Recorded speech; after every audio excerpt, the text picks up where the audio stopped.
Hello, my dear students. Welcome back to channel. My new video. My name is Sam. Video from A1 Coaching. तो बेटा आज से start करने जा रहे हैं हम लोग क्लास 12 के यूपी बोर्ड वाले जितने भी स्टूडेंट्स हैं उनके लिए बिजनेस स्टडीज़ का चैप्टर नंबर 1 जिसका नाम है nature and significance of management. क्या नाम है? Nature and significance of management. जैसा कि मैंने आप सबसे प्रॉमिस किया था कि जितने भी यूपी बोर्ड के बच्चे उनके लिए मैं वीडियो लाऊंगा, तो मैं आज से स्टार्ट करने जा रहा हूँ। उसके साथ ही साथ एक इम्पॉर्टेंट बात कि जितने भी CBSE, कौन से बच्चे? CBSE वाले या फिर अदर स्टेट बोर्ड के बच्चे, अदर स्टेट मतलब बिहार बोर्ड, महाराष्ट्र बोर्ड, कोई भी बोर्ड के बच्चे हैं तो वो भी साथ में जो भी स्टेट NCERT फॉलो करता है, NCERT से बेसिस पे जो सिलेबस फॉलो करता है वो भी साथ में पढ़ सकते हैं। पूरा का फॉर्मेट जो हम लेके चलेंगे पैटर्न वो यूपी बोर्ड पे रहेगा, बट जो चैप्टर है उसमें तो वही सेम एक्सप्लेनेशन है। तो आप जितने भी बच्चे हो वो भी साथ में पढ़ सकते हो, कोई भी प्रॉब्लम नहीं होने वाली है। तो चलो आज से स्टार्ट करते हैं हम लोग फर्स्ट चैप्टर जिसका नाम है nature and significance of management. अगर कोई प्रॉब्लम आएगी तो कमेंट सेक्शन पे या इंस्टाग्राम पे कांटेक्ट कर लेना, और आपको इस चैनल पे नोट्स हो गया, इंपॉर्टेंट क्वेश्चंस हो गए, अकाउंट्स, कॉमर्स, इकोनॉमिक्स रिलेटेड जितने भी कंटेंट हो गए सब आपको प्रोवाइड किए जाएंगे। तो डिस्क्रिप्शन में लिंक रहेगा, टेलीग्राम चैनल जाके ज्वाइन कर लेना। और चलो स्टार्ट करते हैं, ज़रा टाइम वेस्ट नहीं करते हैं। इसका नाम है first chapter nature and significance of management. और हाँ तो बेटा चलो जल्दी से भी स्टार्ट करते हैं, जिसमें हमारा पहला टॉपिक है कॉन्सेप्ट ऑफ मैनेजमेंट, यानी कि मैनेजमेंट का मतलब क्या होता है, मैनेजमेंट की मीनिंग क्या होती है। देखो क्या लिखा है, वही मैं समझाता हूँ एग्जाम्पल सभी। पहले देखो क्या लिखा है। लिखा है management is a process. Management क्या बेटा? एक प्रोसेस है that aims to bring effort to the people. उसका मेन मकसद क्या है, उसका एम क्या है? Bring the efforts of the people working in the organisation. जितने भी लोग एक ऑर्गेनाइजेशन में काम कर रहे हैं to achieve a common objective effectively and efficiently. मतलब जो भी लोग, मान लो ये एक ऑर्गेनाइजेशन है। क्या है बेटा? ये एक ऑर्गेनाइजेशन है। ऑर्गेनाइजेशन मान लो, हम लोग मान लेते हैं हम अपना कोचिंग सेंटर है। कौन सा कोचिंग? हमारी अपनी A1 कोचिंग का सेंटर है। अब यहाँ पर कई लोग मिलके काम कर रहे हैं। एक टीचर है, ये है ना, राहुल सर है, शाद सर है, आमिर सर है, अलग अलग टीचर्स हैं जो भी पढ़ाते हैं। ठीक है, तो ये क्या है? कई लोग मिलके काम कर रहे हैं, वर्किंग इन द ऑर्गेनाइजेशन, कई लोग मिलके काम कर रहे हैं, लेकिन इनका achieve a common objective. Common objective क्या है? चाहे ये राहुल सर हो, चाहे शाद सर हो, चाहे आमिर सर हो, लेकिन तीनों का मेन पर्पस क्या है? बच्चों को पढ़ाना, उनके अच्छे मार्क्स लाना ताकि वो अच्छे नंबर से पास जाए। तो कॉमन गोल क्या है बच्चों लोगों का, टीचर्स का कॉमन गोल क्या है? कॉमन गोल ये है कि किसी भी तरह करके क्या करना है, उनको लाइफ में सक्सेस करना है। तो ये कॉमन गोल हो गया, चाहे ये टीचर हो, चाहे ये हो, चाहे ये हो, लेकिन अलग अलग लोग कर रहे हैं। तो मैनेजमेंट क्या है? मैनेजमेंट एक प्रोसेस है जिसमें अलग अलग लोग एफर्ट लगाते हैं, लेकिन किसी एक कॉमन गोल को अचीव करने के लिए। समझ में आ रही बात कि नहीं आ रही है? क्लियर है? तो और लेकिन इसमें एक वर्ड लिखा देखो, इफेक्टिवली और एफिशिएंटली। इफेक्टिवली का मतलब ये है कि टाइम पे पूरा करना है। भाई मैनेजमेंट नॉर्मली बिजनेस के लिए होता है, तो अगर आप कोई भी सामान बना रहे हो तो वो क्या हो? टाइम पर बन जाए। और दूसरा क्या है? एफिशिएंटली। एफिशिएंटली का मतलब है उसमें कॉस्ट भी आपकी कम लगे। क्या लगे बेटा? कॉस्ट, यानी कि पैसा भी आपका कम लगे, और जो भी आपके पास रिसोर्सेस है वो एक बेहतरीन तरीके से, मतलब कम से कम जितना ज़्यादा यूटिलाइजेशन हो सके रिसोर्सेज का, रिसोर्सेज वेस्ट ना हो पाए, इस तरह से हो सके। तो इफेक्टिवली एंड एफिशिएंटली मतलब एक इफेक्टिवली का मतलब टाइम पे पूरा हो जाए, एफिशिएंटली का मतलब एक आपकी कॉस्ट भी कम लगे, और जो भी आपका रिसोर्सेस है उसका प्रॉपर तरीके से यूटिलाइजेशन हो जाए। समझ में आ रही बात? तो मैनेजमेंट क्या होता है बेटा? यहाँ से देखो, मैनेजमेंट एक प्रोसेस होता है जिसमें हम लोग कई लोग मिलके काम करते हैं, जिसमें कॉमन गोल को अचीव करना रहता है। किस तरह से? Effectiveness and efficiently. इफेक्टिवनेस मतलब टाइम पर पूरा हो जाए, एफिशिएंटली का मतलब क्या होता है? आपकी कॉस्ट भी कम आए, और क्या हो जाए? यूटिलाइजेशन, जो भी रिसोर्सेज से उसका प्रॉपर तरीके से यूटिलाइजेशन हो जाए। और तीसरा अचीवमेंट ऑफ कॉमन गोल, मतलब ये सारा प्रोसेस करने के बाद achievement of common goal. Common goal ही तो है भाई, एक इंग्लिश का टीचर, एक मैथ का टीचर, एक साइंस का टीचर, तो तीनों के तीनों मिलके पढ़ाएंगे तभी तो बच्चे का 90% बनेगा, 95% बनेगा। अगर इंग्लिश में कम पा गया, 2 में ज़्यादा होगा तो नंबर तो कम हो गया ना।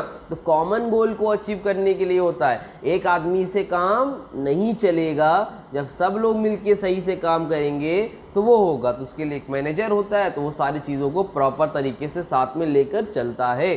समझ में आ रही बात? ये हो गया आपका मैनेजमेंट का मतलब। अगर आपसे कोई पूछ ले भाई मैनेजर क्या होता है, तो मैनेजर जो ये सारी चीज़ों को मैनेज करता है वो कौन होता है बेटा? मैनेजर होता है। कौन होता है? मैनेजर होता है। यहाँ तक समझ में आई बात? कोई दिक्कत कोई परेशानी है? नहीं है। अब आगे देखो, आगे क्या लिखा है? Traditional concept. ट्रेडिशनल कॉन्सेप्ट में क्या होता था ना बच्चा? ट्रेडिशनल कॉन्सेप्ट मतलब होता है पुराना कॉन्सेप्ट। तो पुराने कॉन्सेप्ट के according management is the art of getting things done through others. मतलब ये बोल रहे हैं कि मैनेजमेंट एक आर्ट है। पुराने जो पुराना तरीका था उनके हिसाब से मैनेजमेंट क्या थी बेटा? एक आर्ट है, एक कला है, एक तरीका है। Getting things done through others, दूसरों के ज़रिए से काम निकलवाना। ट्रेडिशनल कॉन्सेप्ट ऑफ मैनेजमेंट कहता है कि मैनेजमेंट का मतलब होता है दूसरों से काम निकालना। भाई आप यहाँ पर देखो, ये एक बंदा है, ठीक है, ये कौन है? एक बंदा है जिसका नाम है मान लो ये एक मैनेजर है। कौन है ये? एक मैनेजर है जिसका नाम है मान लो अमित। क्या नाम है इसका बेटा? अमित। अब अमित जो मैनेजर है, इसके अंडर में 1 2 3 4 5 6 लोग हैं। तो ये 6 लोग हैं। अब ये खुद तो काम करे नहीं, इसका काम है इन लोगों से काम निकलवाना। अगर ये इन लोगों से काम निकलवा लेगा तो भाई काम हो जाएगा। अगर ये लोग इसकी बात नहीं सुनेंगे या सही से काम नहीं करवा पाएगा तो काम नहीं हो पाएगा। तो वही बोल रहे हैं management is the art. Management एक आर्ट है, getting things done through other, दूसरों के जरिए से काम करवाना। क्लियर हुआ? समझ में आई बात? ठीक है, आगे बढ़ा जाए। ये ट्रेडिशनल कॉन्सेप्ट था, बट बाद में समय बदला, टाइम बदला, तो नया कॉन्सेप्ट आया, इसको हम लोग बोलते हैं मॉडर्न कॉन्सेप्ट। मॉडर्न कॉन्सेप्ट के according management define as the process. Management एक प्रोसेस है, जो कि मैंने नया वाला बताया था, to get the things done, the aim of achieving goals, goals को अचीव करना इफेक्टिवली और इफिशिएंटली तरीके से। यही तो याद करना, ये ब्रैकेट वाला नहीं करना आपको, इफेक्टिवली एंड इफिशिएंटली। तो पेपर में आएगा तो बेटा क्या करोगे आप लोग? बस यहाँ से लेके यहाँ तक करोगे, यहाँ से लेके यहाँ तक। ठीक है, समझ में आ रही बात? आगे बढ़ा जाए। चलो, यहाँ पे आपको प्रोसेस का मतलब दिया, इफेक्टिवली एफिशिएंट का मतलब दिए, जो कि मैंने आप लोगों को पहले ही बता दिया। प्रोसेस का मतलब क्या होता है? शुरुआत से लेके काम करना और उस गोल को अचीव करना। देखो ये लिखा है, the term process refers to primary activities perform in organisation by the management to achieve the objective. Objective को अचीव करने के लिए जो शुरू से आखिरी तक काम हो रहा है ना, वही प्रोसेस होता है। इफेक्टिवली और एफिशिएंटली, ये क्वेश्चन इंपॉर्टेंट है, इसको मार्क कर लो। इफेक्टिवली एफिशिएंटली पेपर में आ सकता है। इफेक्टिवली का मतलब क्या है? The term effectively refers to completion the given task in the allotted time frame. जो भी टास्क दिया गया है तो वो आपको अलॉटेड टाइम के अंदर पूरा करना। अगर मैंने जनवरी तक सिलेबस पूरा कराना है तो वो करवाना है। ठीक। Number 2, efficient. The term efficient means completing the task with minimum cost as well as optimum utilisation resources. कम से कम कॉस्ट में आपका काम पूरा हो और जो रिसोर्सेस है उसको प्रॉपर तरीके से यूटिलाइज किया जाए। आई होप आपको यहाँ तक अच्छे से समझ में आ गया होगा। कोई डाउट रह गया हो तो कमेंट सेक्शन में कॉन्टैक्ट कर लेना। आगे बढ़ते हैं। आगे बेटा कैरेक्टरिस्टिक्स ऑफ मैनेजमेंट। क्या है बेटा? कैरेक्टरिस्टिक्स ऑफ मैनेजमेंट, यानी कि कैरेक्टरिस्टिक्स को बेटा हम लोग फीचर्स भी बोलते हैं। क्या बोलते हैं? फीचर्स भी बोलते हैं। कैरेक्टरिस्टिक्स को हम लोग फीचर्स भी बोलते हैं। ठीक है। इसमें नंबर 1 पर है management is goal oriented process. Management क्या बेटा है? गोल ओरिएंटेड प्रोसेस है। ठीक है, पहली हेडिंग यहाँ तक है। ठीक है, management is goal oriented process मतलब मैनेजमेंट हम लोग जो भी करते हैं उसका कोई ना कोई गोल होता है, कोई ना कोई मकसद होता है। हवा हवा में नहीं करते हैं, मैनेजमेंट करते हैं तो उसका कोई गोल होता है, इसलिए हम लोग मैनेजमेंट करते हैं। ठीक है। Organisation existence is based on objective and management is the process. Organisation exist ही इसीलिए करता है कि उसका कोई ना कोई ऑब्जेक्टिव होता है। आप कभी भी देखो, कोई भी ऑर्गेनाइजेशन होगा, स्कूल हो, हॉस्पिटल हो, कोचिंग हो, कोई भी बिजनेस हो, उसका कोई ना कोई मकसद होता है। Management is the process which utilise the effort every individual to achieve the goal. हर आदमी को एफर्ट को एक साथ कंबाइन करता है ताकि हमारा जो कॉमन गोल अचीव हो सके। भाई ये मेहनत कर रहे हैं, ये कर रहे हैं, ये नहीं कर रहे, तो इनको इनसे काम लेना है। अगर ये काम नहीं करेंगे तो गोल हमारा अचीव नहीं हो पाएगा। समझ में आ रही बात? क्लियर? कोई परेशानी है? नहीं। ठीक है, आगे बढ़ा जाए। चलो भाई आगे बढ़ते हैं। इसके बाद आगे है 3rd पॉइंट पे हमारा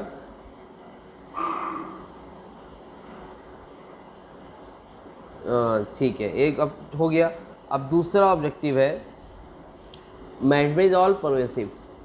ठीक है, मैनेजमेंट इज ऑल परवेसिव, इसका मतलब क्या होता है? परवेसिव मतलब होता है कि परवेसिव, मैनेजमेंट ऑल परवेसिव का मतलब क्या होता है? इसमें मतलब होता है ऑल। ऑल का मतलब समझते हो बेटा? ऑल परवेसिव मतलब होता है बेटा ऑल। ऑल का मतलब बेटा ये होता है ऐसी कोई भी जगह नहीं है जहाँ पर मैनेजमेंट नहीं होता है। मतलब चाहे आप हॉस्पिटल चले जाओ, ऑफिस चले जाओ, किसी के कहीं भी किसी भी डिपार्टमेंट, स्कूल चले जाओ, इंस्टीट्यूट चले जाओ, हर डिपार्टमेंट में आपको मैनेजमेंट की जरूरत पड़ेगी। घर चले जाओ, यहाँ तक कि आपके घर में भी आपको ज़रूरत पड़ेगी। The use of management is not restricted, restricted नहीं है। It is applicable in all organisation, big और स्मॉल, प्रॉफिट और नॉन प्रॉफिट, चाहे छोटा हो चाहे बड़ा हो, चाहे प्रॉफिटेबल हो नॉन प्रॉफिटेबल हो, हर जगह मैनेजमेंट की ज़रूरत बच्चा पड़ती ही पड़ती है। समझ में आ रही बात? क्लियर है? थर्ड पॉइंट है बेटा management is multi dimensional. Management is multi dimensional का मतलब क्या है? ये हर जगह यूज़ होता है।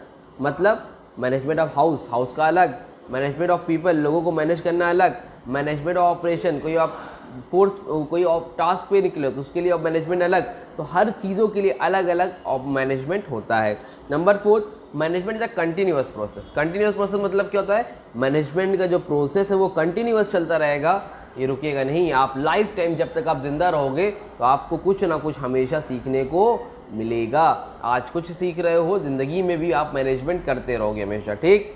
Number 5, management is a group activity. Management एक ग्रुप एक्टिविटी है, मैनेजमेंट एक सिंगल एक्टिविटी नहीं है, मैनेजमेंट ग्रुप एक्टिविटी है भाई। क्योंकि मैंने बताया ना, एक आदमी से काम नहीं होगा, जो बाकी आदमी है एक ना, ये जो दूसरा वाला है मोटा वाला, ये तीसरा वाला, चौथा वाला, जब ये सब लोग मिलके काम करेंगे तभी काम चलेगा। अगर ये अकेले करेगा, ये नहीं करेंगे तो वर्क पूरा नहीं हो पाएगा। तो मैनेजमेंट का एक ग्रुप एक्टिविटी है।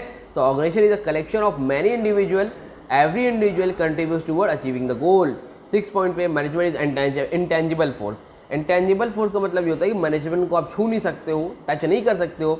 It can not be seen और touch, only it can be felt in the way the organisation functions. I hope आपको यहाँ तक अच्छे से क्लियर हो गया होगा।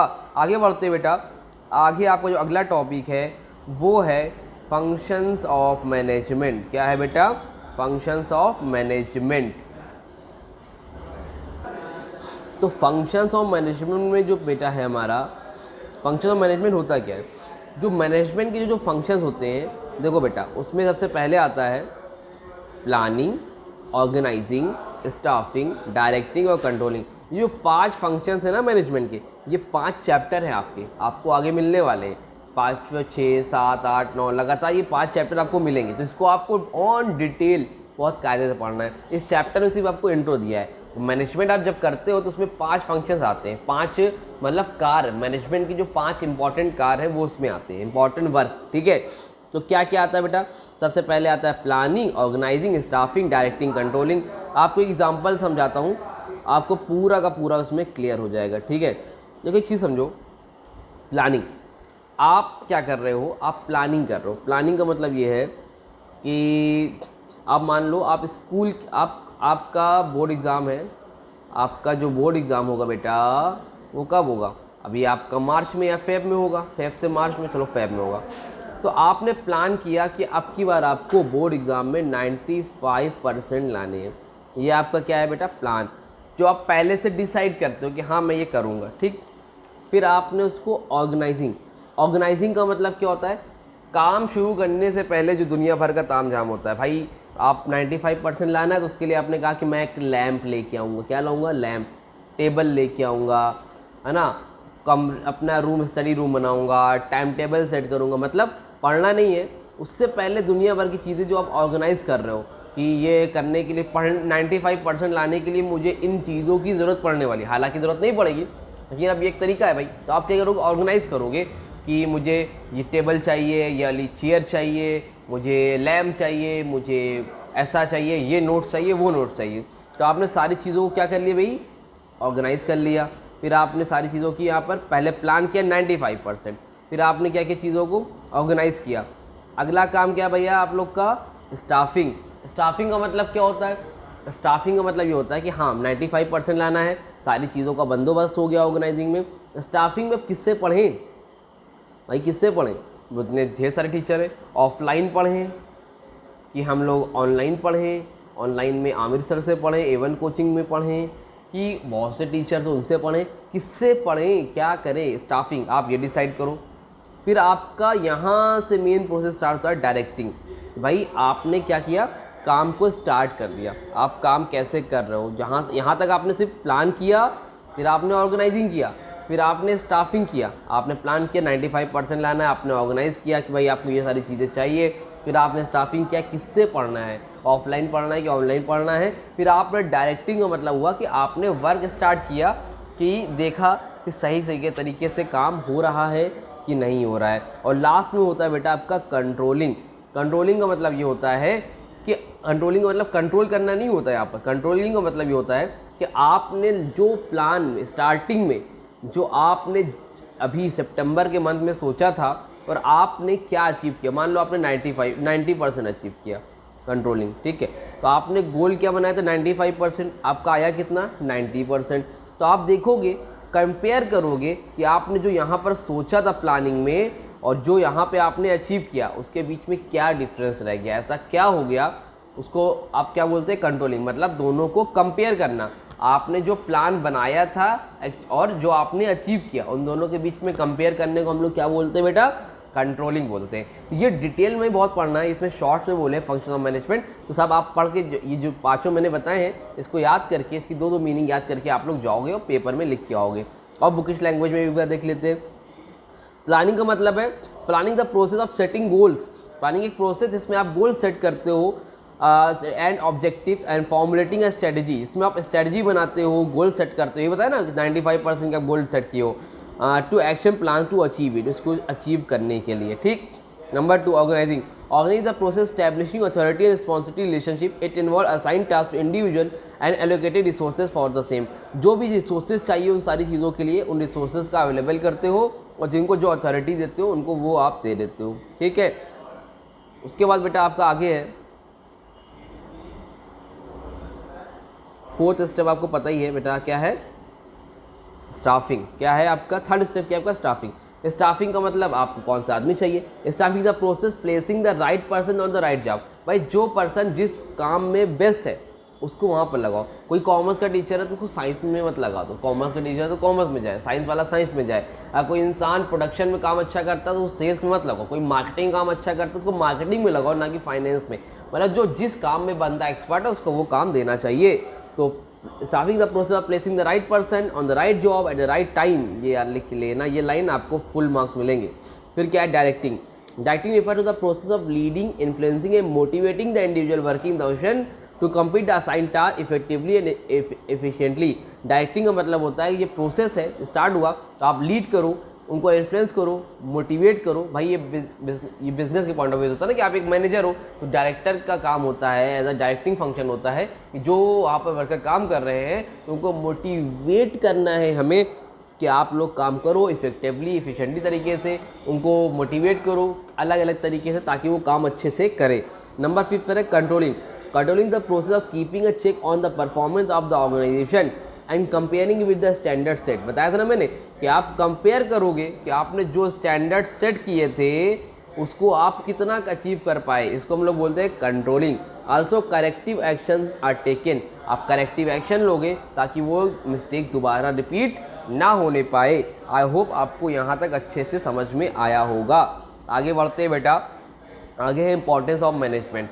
अच्छा अभी एक इम्पॉर्टेंट बात सुनो, अगर आप लोगों को ये जो मैं पढ़ा रहा हूँ उम्मीद है अच्छे से समझ में आ रहा होगा। अगर अभी तक अच्छे समझ में आ रहा है तो एक बार एटलीस्ट वीडियो को लाइक कर दो। उसके अलावा आपको एक चीज़ बताना चाहूँगा, अगर आप इसका नोट्स चाहते हो, ठीक है, तो इसका नोट्स अगर आप चाहते हो तो बेटा इसमें नोट्स आपको पूरे के पूरे प्रिंटेड नोट आपको मिल जाएंगे। बट ये आपको एक्चुअली पेड है, पेड के लिए बहुत ज़्यादा कॉस्ट नहीं रखी गई क्योंकि बहुत ही ज़्यादा हार्डवर्क से नोट्स बने, इसलिए कुछ पैसे आपसे लिए जा रहे हैं, बट बहुत मिनिमम कॉस्ट है।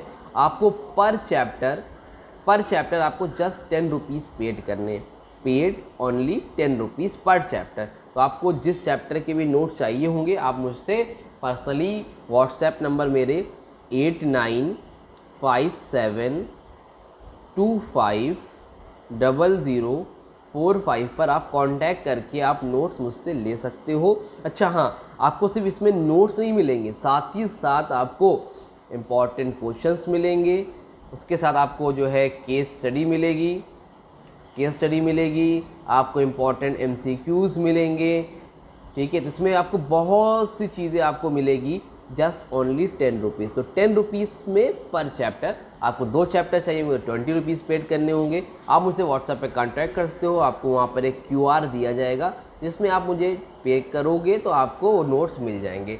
Just only 10 rupees. सारी चीज़ों को ख्याल में रखते हुए रखा गया है ताकि बच्चों में बहुत ज़्यादा बर्डन नहीं पड़ने पाए, ठीक है।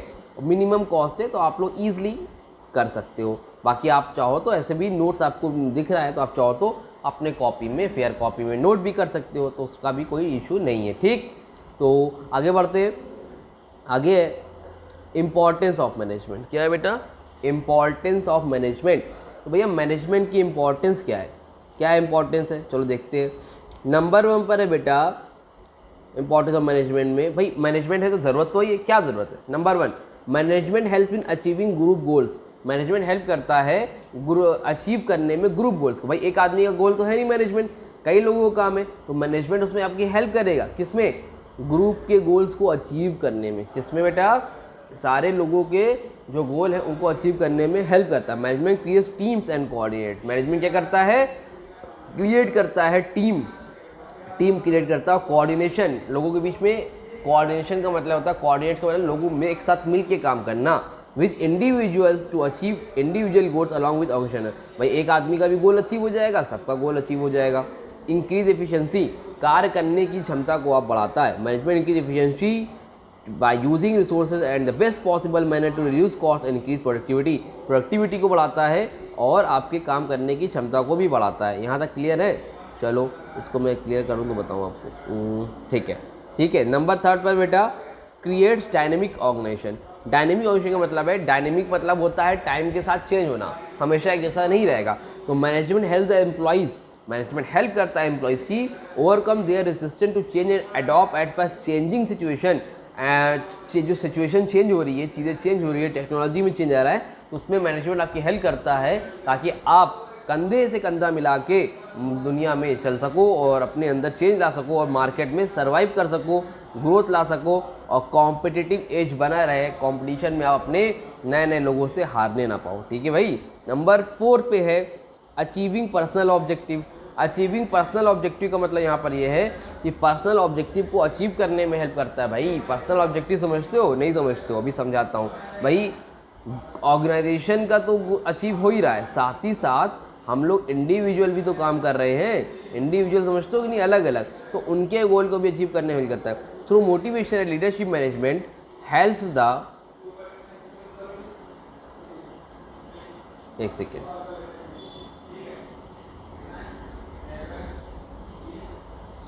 helps the individuals in achieving personal goals with working towards organization objective। क्या करता है? हेल्प करता है individually in achieving personal goal को अचीव करने में while working towards organisation objective. जो ऑर्गेनाइजेशन का गोल अचीव होगा तो आपका पर्सनल गोल भी अपने आप अचीव हो जाएगा। Number 5 development of society. Society में डेवलपमेंट लाता है। सोसाइटी के लिए क्या करता है भाई? सबसे पहले तो नंबर 1 पे गुड क्वालिटी प्रोडक्ट्स लाता है, creating employment opportunities and adopting new technology. नई टेक्नोलॉजी लाता है, एम्प्लॉयमेंट नौकरी वगैरह देता है, good quality goods product produce करता है। ये सारे काम भी मैनेजमेंट के ज़रिए से होते हैं। आई होप बच्चे लोग आपको समझ में आ रहा होगा। कोई डाउट हो तो कमेंट सेक्शन में कॉन्टैक्ट कर लो। उसके बाद आगे बढ़ते हैं। अगला टॉपिक है बेटा लेवल्स ऑफ मैनेजमेंट। क्या है? Level of management. अब लेवल ऑफ मैनेजमेंट का मतलब क्या है?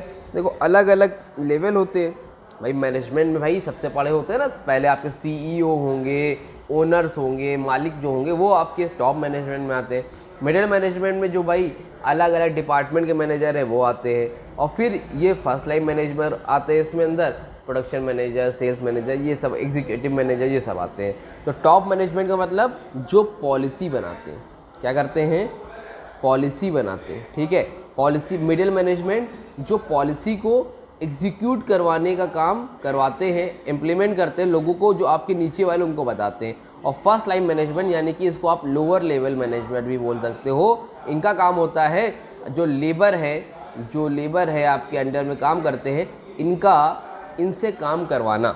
मतलब इन्होंने पॉलिसी बनाई टॉप में, इन्होंने पॉलिसी को इम्प्लीमेंट करवाना स्टार्ट किया, और ये लोग एक्चुअल में जो भी पॉलिसी बनी है, जो भी रूल्स एंड रेगुलेशन बने हैं, उस पर काम कराने का ज़मीनी लोगों से जो वर्क करते हैं उनसे काम करवाने का काम किसका होता है? फर्स्ट लाइन मैनेजमेंट का होता है, यानी कि लोअर लेवल का होता है। टॉप मैनेजमेंट में कौन आता है? Designation and function comprises of CEO, design करते हैं एंड फंक्शन कंप्राइज करते हैं of CEO, board of director, MD, general manager यानी कि GM मतलब general manager, VP। Main task is conceptualisation goal, policy strategy formulation and organising controlling and monitoring activities the resources. समझ में आ रही बात? ये टॉप मैनेजमेंट मॉनिटरिंग करते हैं, देखते हैं सही से काम हो रहा है कि नहीं, जो चीज़ें चाहिए होती है वो लाते हैं, पैसा लगाते हैं, ये सब काम किसका होता है भाई? आपके टॉप मैनेजमेंट का। नंबर 2 पर है मिडिल मैनेजमेंट। मिडिल मैनेजमेंट में कौन आता है बच्चा? मिडिल मैनेजमेंट में आपका आता है designation and function comprises of departmental, सब डिपार्टमेंटल एंड डिविजनल हेड्स। ठीक है, इसमें आप डिपार्टमेंटल हेड आते हैं भाई, प्रोडक्शन डिपार्टमेंट अलग देख रहे हैं, सब डिपार्टमेंट अलग देख रहे हैं, डिविजनल हेड्स अलग देख रहे हैं। It means task is executions of plans policy framed by the top level management, preparing organizational setup and appointing employees and issuing instruction and motivating employees। मतलब इनका काम होता है जो पॉलिसी इन्होंने बना दी टॉप लेवल वाले में, उसको इम्प्लीमेंट करवाने का। ठीक, और नंबर 3 पर होता है first line. Designation function consist of foreman and supervisor sector, main task to ensure actual implementation of the policies. जो आई थी उसको ग्राउंड लेवल पे ले जाने का काम, ग्राउंड लेवल पे ले जाने का काम फर्स्ट लाइन मैनेजमेंट का होता है। क्लियर है? नोट्स चाहिए हो तो इसको नोट कर लो, या आप पर्सनली मुझसे व्हाट्सएप पे कांटेक्ट कर सकते हो। ठीक, इसके बाद बेटा जो आपका अगला टॉपिक है और लास्ट टॉपिक है वो है आपका, एक सेकेंड रुकना,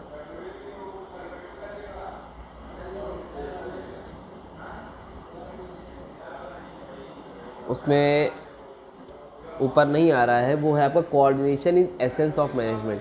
क्या है बेटा आपका? Coordination is an essence of management. क्या है? कोऑर्डिनेशन। सबसे पहले हम लोग बात करते हैं बेटा कोऑर्डिनेशन की। क्या है ये? कोऑर्डिनेशन क्या होता है? कोऑर्डिनेशन, देखो कोऑर्डिनेशन एक सेपरेट फंक्शन नहीं है मैनेजमेंट का। मैनेजमेंट के जो फंक्शन थे वो प्लानिंग थे, ऑर्गेनाइजिंग था, स्टाफिंग था, डायरेक्टिंग था, कंट्रोलिंग था। अच्छा, इस पर इंपॉर्टेंट मार्क करो पहले, बहुत इंपॉर्टेंट टॉपिक है ये। ठीक है, तो planning, organising, staffing, directing, controlling, ये पूरे फंक्शन थे। कोऑर्डिनेशन एक सेपरेट फंक्शन नहीं है, लेकिन अगर कोऑर्डिनेशन नहीं होगा, ध्यान से सुनना मेरी बात, अगर कोऑर्डिनेशन नहीं होगा तो बिजनेस आपका, कोऑर्डिनेशन नहीं हो तो मैनेजमेंट आपका काम नहीं करेगा, क्योंकि हर चीज़ों में कोऑर्डिनेशन होना बहुत ज़रूरी है। भैया आप बैटिंग कर रहे हो, बॉल बल्ले पे अगर सही से लगी तो गेंद कहाँ जाता है? ग्राउंड के बाहर, यानी कि सिक्स पड़ता है, छक्का जाता है। लेकिन अगर बॉल सही से नहीं पड़ी तो आप कैच आउट हो जाते हो। वो क्या है? कोऑर्डिनेशन। आपकी भाई एक ये मान लो लड़का है, ठीक है, इसका नाम है मिस्टर एक्स, ये लड़की है, मान लो लड़की है, ठीक है, ठीक, इसका नाम है मिस वाई। ठीक है, ये दोनों गर्लफ्रेंड बॉयफ्रेंड है, आपको अच्छे समझ में आएगा ना? चलो ठीक है, तो भाई ये दोनों गर्लफ्रेंड बॉयफ्रेंड, लेकिन इनके बीच का कोऑर्डिनेशन अच्छा नहीं है, लोगों के बीच में अंडरस्टैंडिंग नहीं है, ये इसकी बात नहीं सोचता है, ये इसकी बात नहीं सुनती है, तो दोनों के बीच में क्या हो जाएगा? ब्रेकअप हो जाएगा। क्या हो जाएगा भाई? ब्रेकअप। क्या हो जाएगा? अगर दोनों के बीच में बातचीत अच्छी नहीं है, दोस्त से नहीं सुनते, तो दैट मीन्स इनके बीच में कोऑर्डिनेशन अच्छा नहीं है, तो इनके बीच में क्या हो जाएगा? ब्रेकअप हो जाएगा। समझ में आ रही बात? तो कोऑर्डिनेशन का मतलब समझ रहे हो मोटा मोटा, तो हर चीज़ों में एक दोनों के बीच में अंडरस्टैंडिंग होनी चाहिए। तो वही बोल रहे हैं, कोऑर्डिनेशन का मतलब होता है कि कोऑर्डिनेशन हर फंक्शन में इंपॉर्टेंट, चाहे वो प्लानिंग हो, चाहे वो ऑर्गेनाइजिंग हो, एक सेकेंड रुकना, चेंज कर लूँ, फिर वो चाहे स्टाफिंग हो, चाहे वो डायरेक्टिंग हो, चाहे वो कंट्रोलिंग हो, तो हर चीज़ों में कोऑर्डिनेशन बहुत ज़रूरी है। प्लानिंग डिपार्टमेंट जो कर रहा है, ऑर्गेनाइजिंग से काम हो रहा है कि नहीं, स्टाफिंग में, डायरेक्टिंग में, कंट्रोलिंग, क्या सब में कोऑर्डिनेशन हो रहा है कि नहीं हो रहा है? तो क्या लिखा है? The essence of management coordination means binding together all the activities, सारी चीज़ एक्टिविटी से बाइंडिंग है, such as purchase, production, sale, finance, to ensure continuity in the working of the organisation. भाई चाहे वो परचेज डिपार्टमेंट हो, चाहे प्रोडक्शन डिपार्टमेंट, चाहे सेल डिपार्टमेंट, चाहे फाइनेंस डिपार्टमेंट। मान लो फाइनेंस वाला अपना काम देख रहा है लेकिन इससे कोऑर्डिनेट नहीं कर रहा है, प्रोडक्शन वाला सामान बना रहा है लेकिन सेल्स वाले से कोऑर्डिनेट नहीं कर रहा है। अगर इन लोगों को परचेज वाला सामान खरीद लेकिन प्रोडक्शन वाले से कोऑर्डिनेट नहीं कर रहा है, काम तो सब कर रहा है लेकिन एक दूसरे के बीच में कोऑर्डिनेशन अच्छा नहीं है, दैट मीन्स मैनेजमेंट आपका एफिशिएंट अच्छा नहीं रहेगा। तो कोऑर्डिनेशन होना बहुत ज़रूरी है। It is considered as a separate function of management, इसको हम लोग कंसीडर करते हैं separate function of management in order to achieve harmony among individual. Harmony मतलब होता है यूनिटी, एकता, लड़ाई झगड़ा ना हो, ये सारी चीज़ों को बनाए रखने के लिए कोऑर्डिनेशन का काम पड़ता है। Effort toward the accomplishment of goal, भाई एक प्यार मोहब्बत के साथ आपका गोल अचीव हो जाए और जो भी ऑर्गेनाइजेशन का है और किसी भी तरह की लड़ाई झगड़े कॉन्फ्लिक्ट ना होने पाए, ये सब किस में आता है? कोऑर्डिनेशन में आता है। फिर है characteristics of coordination. Number 1, it integrate group effort, ये ग्रुप एफर्ट्स में आता है। It ensure unity of action, units of action. It is a continuous process, हमेशा चलता रहेगा। It is an all pervasive function, ये हर जगह देखने को मिलेगा। It is a responsibility of manager, ये किसकी रिस्पॉन्सिबिलिटी होती है बेटा? ये मैनेजर की रिस्पॉन्सिबिलिटी होती है। बच्चों वाली चीज़ें उम्मीद है कर लोगे। नंबर आगे बढ़ते हैं, फीचर्स ऑफ कोऑर्डिनेशन। फीचर्स क्या क्या है कोऑर्डिनेशन के? Number 1, coordination integrates group effort. Coordination integrate, एक सिंगल एक्टिविटी नहीं है, कई लोगों की एक्टिविटी है। It is an ordinary argument of group effort. Group effort मतलब कई लोगों का काम है, सिंगल काम नहीं है। Coordination integrates group, coordination integrate group effort. ओ हो 2 बार लिख गया है, ठीक है, इसको आप लोग कट कर लो, इतना हिस्सा कट कर लो, ठीक।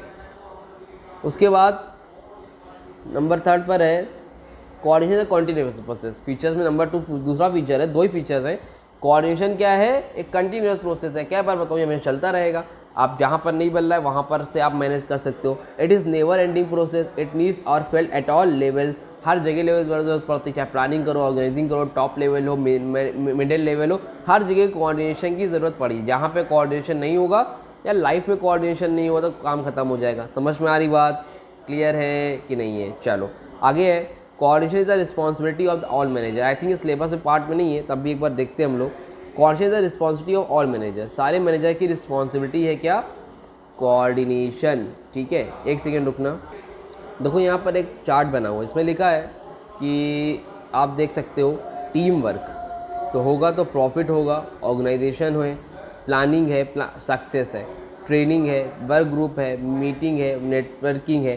तो ये सारी चीज़ें किस में आती है? कोऑर्डिनेशन में आती है। कोऑर्डिनेशन हर जगह इंपॉर्टेंट है, देख लो जितने भी आपको फिक्स दिख रही है हर जगह इंपॉर्टेंट है। तो coordination is equally important at all levels of management, हर लेवल पे इंपॉर्टेंट है। It is the responsibility of all the individual in an organisation to carry on out their work in a responsible manner. जितने भी लोग काम करते हैं सबकी जिम्मेदारी बनती है। And coordinate with each other to achieve organisation goals. भाई आप प्लानिंग, आप टॉप लेवल के आदमी हो लेकिन नीचे के आदमी से बात नहीं करोगे तो कैसे चलेगा? आपको बात करनी पड़ेगी, कोऑर्डिनेशन आपको बनाकर रखना पड़ेगा, ठीक है, क्लियर है। वही चीज़ लिखा हुआ वहाँ पर डेलिब्रेट फंक्शन है, कोऑर्डिनेशन और परवेसिव फंक्शन है, हर जगह आपको देखने को मिलता है। मैंने coordinate with effort different people. Deliberate का मतलब होता है सबसे कोऑर्डिनेट करना पड़ेगा, तो इसमें कोई खास बात नहीं जो आपको सेपरेट बताई जाए। इसको फोटो देख लो अच्छे से, कोई डाउट हो तो कमेंट सेक्शन में हमें कॉन्टैक्ट कर लेना। और इस चैप्टर में जो सबसे इंपॉर्टेंट टॉपिक है बेटा वो आपका सबसे इंपॉर्टेंट है, उसको याद कर लो। मैं बोल दे रहा हूँ, coordination is an essence of management. ये एक बहुत ज़्यादा इंपॉर्टेंट टॉपिक है, पिछले कई सालों से कई बार आ चुका है, इसको ज़रूर से एक बार ध्यान से देख लेना। आगे है लास्ट टॉपिक आपका इस चैप्टर में, एक सेकेंड, लास्ट टॉपिक है बेटा importance of coordination in management. क्या है? Importance of coordination in management. Coordination की क्या इंपॉर्टेंस है मैनेजमेंट में? Number 1, size of organisation, functional differentiation और स्पेशलाइजेशन। मतलब क्या इंपॉर्टेंट कोऑर्डिनेशन? देखो number 1, growth in size. Coordination harmonising individual goals with the organisation goals. भाई हार्मोनाइजिंग लाता है कोऑर्डिनेशन, मतलब हार्मोनाइजेशन मतलब होता है यूनिटी, लोगों को एक साथ में लेकर काम करना। This result is the growth organisation which result is an increase the number of people employed with it. मतलब इससे क्या होता है? ग्रोथ होती है आपकी बिजनेस में।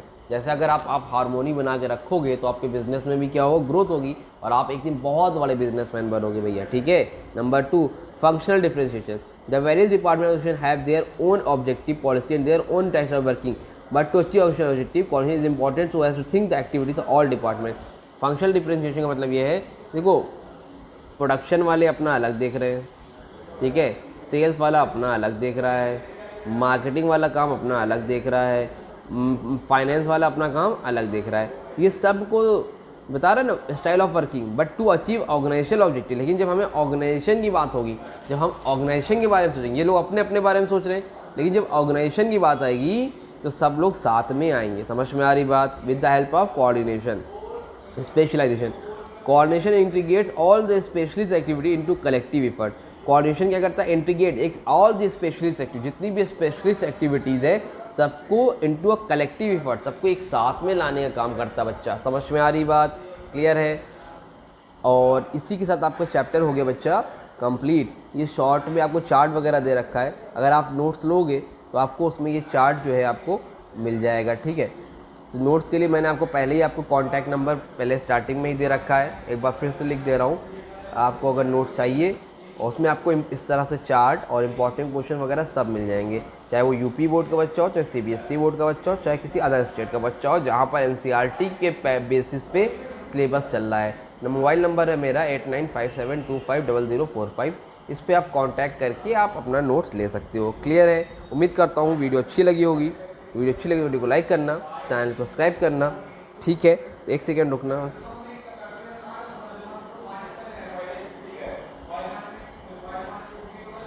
तो उम्मीद करता हूँ बेटा वीडियो अच्छी लगी होगी। वीडियो को लाइक करना, चैनल को सब्सक्राइब करना। मिलते हैं न्यू वीडियो में, तब तक के लिए थैंक यू सो मच।